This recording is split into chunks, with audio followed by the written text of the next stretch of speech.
Hi, this is Dawn from Ninja Bunny Crochet. Welcome to Tip Tuesday. I'd like to talk today about my tips for starting chains.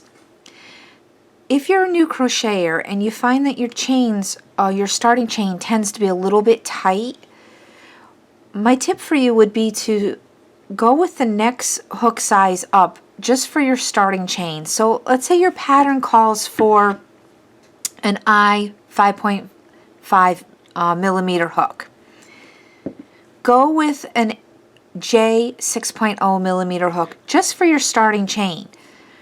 So let's say we'll just do a chain of 13 here. So 1, 2, 3, 4, 5, 6, 7, 8, 9, 10, 11, 12, and 13. So just for this sake, I'm just doing a small little chain here of 13. So the chain is a little bit bigger now, so I can take out this hook and put it aside, put the hook size in I'm supposed to use for my pattern or for the gauge that you need to work your pattern. So now your chains are a little bit bigger, so they're not as tight and you can get into them a little bit easier and get the right size for your pattern. And another tip that I'd like to share with you about starting chains is I like to work my chain, I flip it over and work it into these back bumps. The reason I like to do that is I think it gives you a better finish overall for your pattern. Now I'm going to do I'm going to place some single crochets in here and then I'll show you what I mean, because I know sometimes in my tutorials I don't exactly explain to you why I work into the back of the chain, but I'm going to show you why I do that. So, but first I like to show you where these bumps are so that you know exactly what I'm talking about. So I'm going to take my hook out here. So I have my chain flipped over and this is your first chain. So it's kind of hidden a little bit underneath your working yarn. And then here's your second one right here. So these are the little bars that I'm talking about. So in case, you know, sometimes I might go a little bit fast on my tutorials and you might not realize what I'm talking about, particularly if you're new to crochet or if you've never worked into the chain in this manner. So those are the bumps that I'm referring to. So let's put the hook in and I'm going to show you how to work that.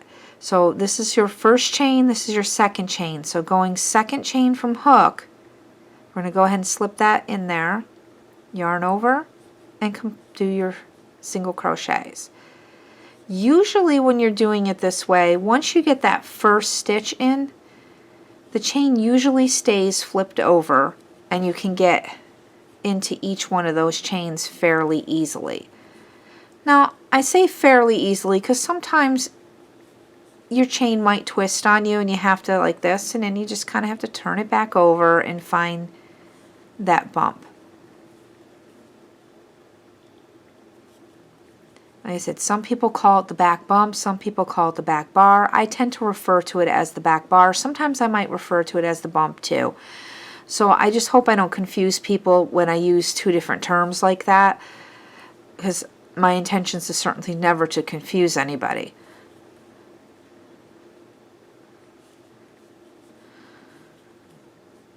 So here we go, here's the last stitch. There we go. Now I've got all my stitches in there.